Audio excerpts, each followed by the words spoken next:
When we look at the remnants of the earliest recorded human civilization, mainstream textbooks direct our attention to the birth of writing, primitive agriculture, and basic irrigation networks in the fertile plains of Mesopotamia. We are told that the Sumerians, emerging seemingly out of nowhere 6,000 years ago, scratched simple pictographs onto wet clay tablets to count sheep and record grain taxes. It is presented as the clumsy, slow dawn of primitive human progress. But if you bypass the simplistic museum placards and subject the physical artifacts of Sumer to modern microscopic and optical analysis, the primitive narrative collapses instantly. The Sumerians did not just leave behind stories, they left behind precise, micro-carved blueprints of molecular biology, genetic double helix structures, and subatomic operations that were completely invisible to modern science until the invention of the electron microscope. The most baffling witnesses to this high-technology anomaly are the Sumerian cylinder seals. These are small cylinders made of exceptionally hard semi-precious stones, such as hematite, obsidian, and lapis lazuli, measuring just an inch or two in length. When rolled across wet clay, they leave behind complex, hyper-detailed panoramic scenes of gods, strange laboratory settings, and celestial configurations. To the untrained eye of an ordinary archaeologist, they are religious metaphors. But when examined under extreme magnification, a terrifying technical paradox emerges. The lines carved into these ultra-hard stones are less than a millimeter wide, maintaining a uniform depth and geometric precision that cannot be achieved with copper chisels, flint tools, or human sight.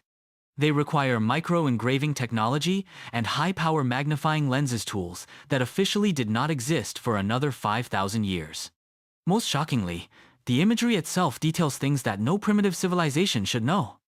On specific seals, such as the famous VA 243 seal, we do not see sheep or crops.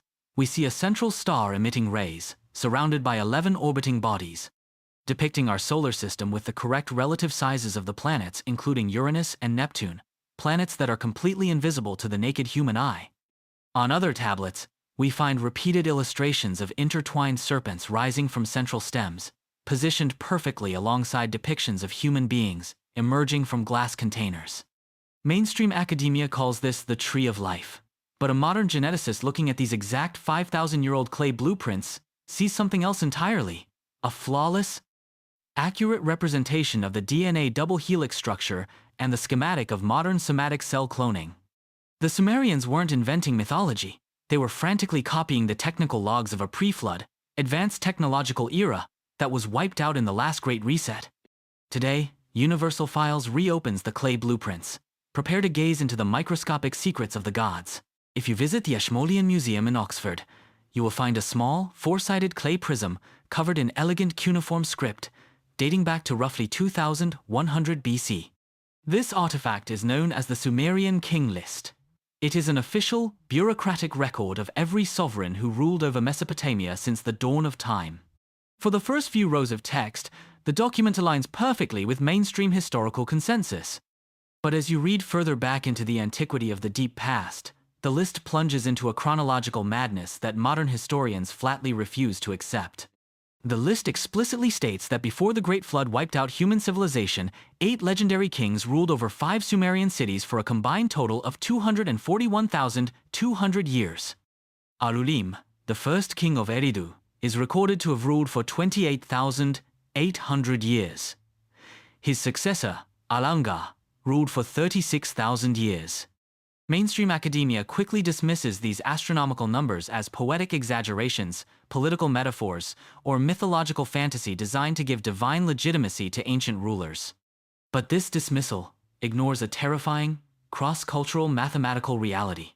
Similar extreme lifespans are recorded in the ancient texts of completely separate civilizations from the pre-flood patriarchs of the Hebrew Genesis, who lived for nearly 1,000 years, to the ancient Egyptian Sumerian King List that records thousands of years of rule by divine dynasties before the rise of the pharaohs. Why did completely isolated cultures, thousands of miles apart, invent the exact same narrative of a long-lived pre-flood elite? When we analyze the Sumerian King List through the lens of modern molecular biology and evolutionary genetics, the numbers reveal a cold, technical pattern rather than a myth. The text explicitly marks a sudden, catastrophic breaking point in the timeline. Then the flood swept over the earth. And after the flood had swept over, kingship was handed down from heaven once more. Immediately following this cosmic reset event, the lifespans of the kings collapse exponentially. They drop from tens of thousands of years to hundreds of years, and finally down to ordinary human lifespans. This is a classic biological degradation curve.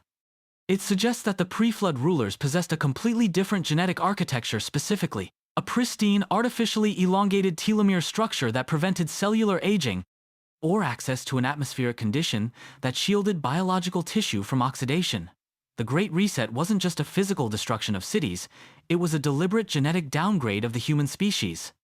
The controllers of the reset shortened our biological clock, turning human beings from long-lived observers of the cosmos into short-lived, easily controlled workers trapped in a cycle of rapid aging and forgotten memories. To discover where this radical genetic manipulation took place, we must leave the surface ruins of Mesopotamia and dive deep into the most misunderstood geographical term in cuneiform literature, the Abzu.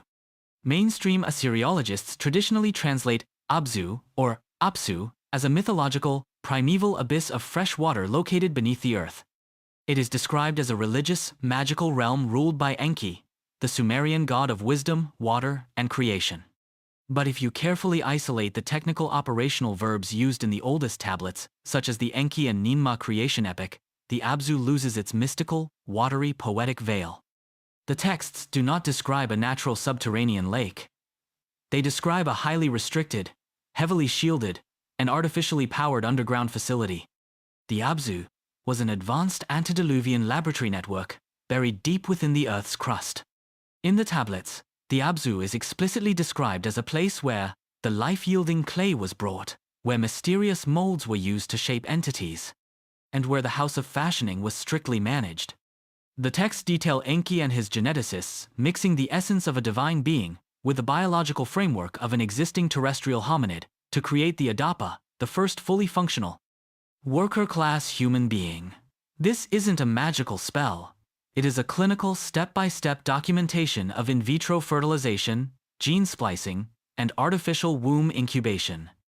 The clay the Sumerians scribed about was a linguistic approximation for cellular material and nutrient-rich growth mediums that a primitive surface culture had no vocabulary to describe. Furthermore, the Abzu was equipped with its own internal energy grid. The texts state that it was a place filled with a blinding mechanical light that never turned off, independent of the sun, and protected by lethal defensive weapon arrays known as the EMI highly classified technological disks or data packages that controlled everything from social structures to weapon systems and advanced biology. When the Great Flood reset the planet, these deep underground installations were purposefully sealed, flooded, and buried under millions of tons of compacted silt and tectonic debris. The modern archaeological excavations we see today are only scratching the top millimeter of a surface that was deliberately wiped clean. The true laboratory of our creation, the physical birthplace of modern human DNA, remains intact and entombed in the pitch-black depths of the subglacial and subterranean abyss, waiting for its silent security matrix to finally power down. While the Abzu laboratories remain entombed miles beneath the Earth's crust, the pre-flood masters left behind smaller, localized remnants of their advanced technology scattered across the Mesopotamian surface world. Mainstream archaeology, anchored in a dogmatic linearity of human progress, systematically classifies any artifact that exceeds its assigned era's technological capacity as either a modern forgery, a ceremonial ritual object, or a geological curiosity. This simplistic filtering process has deliberately blinded us to a terrifying physical reality. Ancient civilizations in the Fertile Crescent possessed a sophistication in metallurgy, optics, and microengineering that rivals our own. We have found UParts out-of-place artifacts that shatter every timeline given to us by academia. The most undeniable and heavily documented example of this antediluvian microtechnology is not a massive monument, but a series of small, overlooked artifacts that defy explanation. When early 20th century explorers excavated the ancient cities of Sumer, they found numerous small clay tablets and seals that appeared damaged, containing strange, hardened inclusions. Upon close microscopic analysis in private labs, these inclusions are revealed to be flawless. Geometric patterns of metallic alloys, specific combinations of gold, silver, and copper, layered with atomic precision. on a scale smaller than a human hair. These patterns maintain a uniformity and a pin-out structure that looks indistinguishable from modern silicon chips and integrated circuits. Some tablets appear to be entire data storage units, with the cuneiform script acting as mere surface cataloging for the metallic data buried within the clay itself. Furthermore, we find artifacts that demonstrate a mastery of light that officially did not exist. At specific excavation sites in Iraq, archaeologists unearthed objects like the Nimrud lens, a piece of rock crystal precisely shaped to magnify light, dating back over 2,700 years. If the ancients could shape rock crystal to magnify objects, then they had lenses. If they had lenses, they could build microscopes and telescopes, which would finally explain the perfect Sumerian knowledge of the invisible outer planets. They possessed high-level optics. Other seals show depictions of gods using radiant tools to shape colossal stone blocks with light, a perfect ancient description of high-power laser and plasma cutters. These are not ritual objects. They are the salvaged operational remnants of a global pre-flood tech grid that was purposefully erased from history but could not be completely removed from the Earth. When we compile all the files in this investigation, the microcoved cylinder seals, the genetic codes hidden within the King List, the deep subterranean isolation vaults of the Abzu, and the out-of-place microtechnology trapped inside clay, the true nature of the Great Deluge finally shifts from a theological myth into a cold, calculated engineering project. The ancient Sumerian texts, alongside every major global mythology, do not describe the Great Flood as a random, natural disaster born from a frustrated creator's whim. They describe a highly coordinated, planet-wide systematic purge. The Deluge was the ultimate global reset, a catastrophic wipe command executed to dismantle a highly advanced, weaponized, and out-of-control technological grid that covered the antediluvian world. According to the Epic of Atrahasis, the decision to flood the Earth was made in the High Council of the Gods because the human population and their noise had become intolerable. To a modern technician, this noise wasn't just physical sound. It was the chaotic, electromagnetic, radioactive, and genetic interference generated by a humanity that had learned to manipulate the core frequencies of the planet. The pre-flood civilizations had built an intricate global energy network utilizing the ziggurats, the natural crystalline structures of the mountains, and the deep Abzu networks. They were draining the Earth's geodynamo for power, altering their own DNA to live for tens of thousands of years, and threatening to break out of their atmospheric enclosure. The reset was executed with terrifying precision. The text described the breaking of the dams of heaven, the opening of the subterranean deep, and a sudden, violent shifts in global weather patterns. This points directly to a targeted geomechanical or cosmic weapon, a forced pole shift or an atmospheric collapse that instantly unleashed billions of tons of water across the continents. In a matter of days, the advanced cities were buried under miles of mud, the delicate microcircuit factories were vaporized, and the long-lived genetic elite were hunted down or forced into deep underground bunkers. When the waters finally receded, the surface of the Earth was a clean, blank sheet of clay. The survivors were stripped of their machines, their science, and their long lifespans, forced to start over from absolute zero as primitive farmers. The Sumerian Anomaly stands as a silent warning carved in clay. Our history is not a straight line of progress, but a series of engineered cages. And, whenever we get too close to unlocking the true codes of our reality, the master program executes another reset. Access closed.